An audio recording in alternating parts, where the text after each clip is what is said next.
እንደምን አመሻችሁ ክቡራን አድማጮቻችን፣ ለሰዓቱ የያዝናቸው ዜናዎች ነው።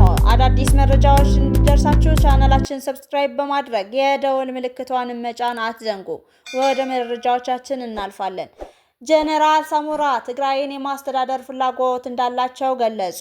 የቀድሞ የኢፌዴሪ መከላከያ ሰራዊት ኢታማዦር ሹም ጀነራል ሳሞራ ዩኑስ ትግራይ ባልተመረጠ መንግስት እየተመራች መቀጠል የለባትም አሉ።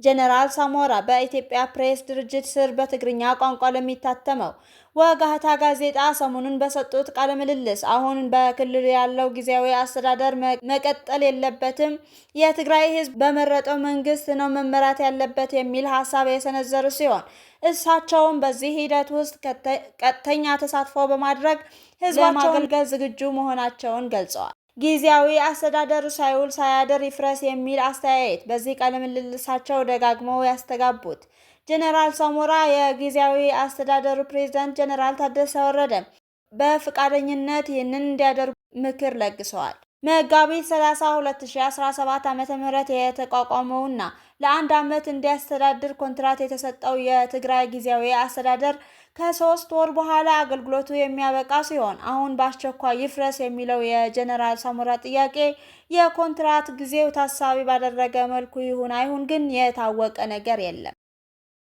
ታዋቂው የፖለቲካ ተንታኝና ፖለቲከኛ አቶ ጀዋር መሐመድ የአፍሪካ ቀንድ ሀገራት ፖለቲካዊና ኢኮኖሚያዊ ዕጣ ፈንታቸውን የመወሰን አቅማቸውን እያጡ መምጣታቸው እና ቀጠናው ለመካከለኛው ምስራቅ የፖለቲካ ፉክክር ተገዢ እየሆነ መምጣቱን የሚያስጠነቅቅ ትንታኔ አወጡ። ጀዋር በአፍሪካ ቀንድ የመንግስትና የማህበረሰብ ጥፋት የጋራ ሽርክና በሚል ርዕስ ባጋሩት ጽሑፍ በአዲስ አበባ፣ አስመራ፣ መቀሌ፣ ሞቃዲሾ፣ ሀርጌሳ፣ ፖርት ሱዳን እና ዳርፉር የሚታዩ ውጥረቶች የአካባቢው የፖለቲካ ሽኩቻዎች ብቻ ሳይሆኑ በውጭ ኃይሎች የሚቀነባበሩ የጥፋት ፕሮጀክቶች መገለጫዎች መሆናቸውን አመላክተዋል። ጀዋር በጽሑፋቸው እንደተነተኑት የአፍሪካ ቀንድ ሀገራት ወሳኝ የሆኑ ብሔራዊ ውሳኔዎችን ከመወሰናቸው በፊት ከፍተኛ ባለስልጣናት ፕሬዝዳንቶችና ጀነራሎች በጸጥታ ወደ መካከለኛው ምስራቅ ዋና ከተሞች ሲጓዙ ይታያሉ። እነዚህ ባለስልጣናት ከውጭ ጉዟቸው ሲመለሱ የሀገር ውስጥ ተቋማት፣ ፓርላማና ካቢኔ በሌላ ቦታ የተወሰነውን ውሳኔ ለማጽደቅና ህጋዊ ሽፋን ለመስጠት ብቻ ይሰበሰባሉ። ይህም በደምና በመስዋዕትነት የተገነባውን ሉዓላዊነት ወደ ትርኢት አውርዶታል ሲሉ ተችተዋል። ወቅታዊ የአፍሪካ ቀንድ መሪዎች አካሄድ በ19ኛው ክፍለ ዘመን የዝሆን ጥርስና የባሪያ ንግድን ካመቻቹ የዛንዚባር ተላላኪዎች ጋር ተመሳሳይ መሆኑን ጀዋር በጽሑፋቸው አነጻጽረዋል።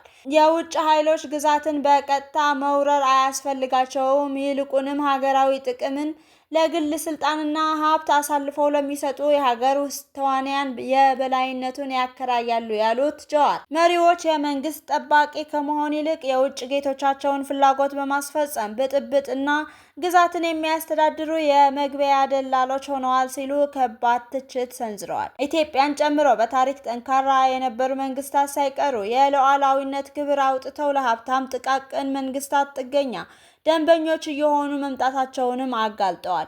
ጽሑፉ ለመካከለኛው ምስራቅ ኃይሎች ጠንከር ያለ ማስጠንቀቂያ አስተላልፈዋል። በአፍሪካ ቀንድ በሚሊሻዎችና በተላላኪ መሪዎች በኩል ክልሉን የመቆጣጠር ስልት ለአጭር ጊዜ አዋጭ ሊመስል ቢችልም በዘላቂነት ግን ከፍተኛ አለመረጋጋትን የሚፈጥር ነው። ዛሬ እየተዘራ ያለው የህዝብ ቂምና ቁጣ ድንበር ተሻግሮ የንግድ መስመሮችን፣ ኢንቨስትመንቶችንና ቀጠናዊ ደህንነትን አደጋ ላይ ይጥላል ያሉት ጀዋር የትኛውም የሀብት መጠንና ወታደራዊ ኃይል ከዚህ አደጋ ሊታደጋቸው እንደማይችል ተንብየዋል። ምንም እንኳን የውጭ ጣልቃ ገብነት ቀጠናውን ቢያተረማምሰውም ዋናው ተጠያቂነት ግን የፖለቲካ ልዩነቶችን በሰላማዊ መንገድና በውይይት መፍታት የተሳናቸው የሀገር ውስጥ ኃይሎች ላይ እንደሆነ ጀዋር አጽንኦት ሰጥተዋል። ትጥቅ ትግልን ከንግግር ማስቀደም ለውጭ ጣልቃ ገብነት በር ከፍተዋል የሚሉት ፖለቲከኛው መፍትሄው ፖለቲካን እንደገና የህዝብ ኃላፊነት ማድረግ፣ ለግለሰቦች ሳይሆን ለዜጎች የሚሰሩ ተቋማትን መገንባትና የውጭ ተጽዕኖን በድፍረት መመከት እንደሆነ ጠቁመዋል። ጀዋር ጽሑፋቸውን ሲያጠቃልሉ እየተካሄደ ያለው ትግል ስለ ስልጣን ብቻ ሳይሆን መጪውን ትውልድ የሚረከበው የሚሰራ መንግስት ነው ወይስ በስልጣን ጥመኞች የፈረሰ ፍርስራሽ ሀገር ነው የሚለው ጉዳይ ላይ መሆኑን አስገንዝበዋል። ጀነራል ታደሰ በድጋሚ ወደ አዲስ አበባ አቀኑ። የትግራይ ጊዜያዊ አስተዳደር ፕሬዝዳንት ሌተናል ጀነራል ታደሰ ወረደ በድጋሚ ወደ አዲስ አበባ አቀኑ። ለፕሬዝዳንቱ ቅርብ የሆኑ ምንጮች እንደገለጹት ከትግራይ የሚነሱ በርካታ ጥያቄዎችን ለመፍታት ከሁለት ሳምንት በፊት ከጠቅላይ ሚኒስትር አብይና ከሌሎች የሚመለከታቸው የፌዴራል መንግስት ኃላፊዎች ጋር የተደረገውን መጠነ ሰፊ ውይይት መሰረት በማድረግ በቀጣይ አቅጣጫዎች ላይ ተጨማሪ ምክክር ለማድረግ ፕሬዝዳንቱ ትናንት አመሻሽ ላይ ወደ አዲስ አበባ አቅንተዋል ብለውናል። ዝርዝሩን እንደደረሰን እናቀርባለን። የቬንዙዌላ የቅርብ የፖለቲካ አጋር የሆነችው ሩሲያ አሜሪካ በቁጥጥር ስር ያዋለቻቸውን ፕሬዝዳንት ኒኮላስ ማዱሮንና ባለቤታቸውን በአስቸኳይ እንድትለቅ ጠየቀች። የሩሲያ ውጭ ጉዳይ ሚኒስቴር በጉዳዩ ላይ ባወጣው መግለጫ የአሜሪካን እርምጃ አጥብቆ ተቃውሟል።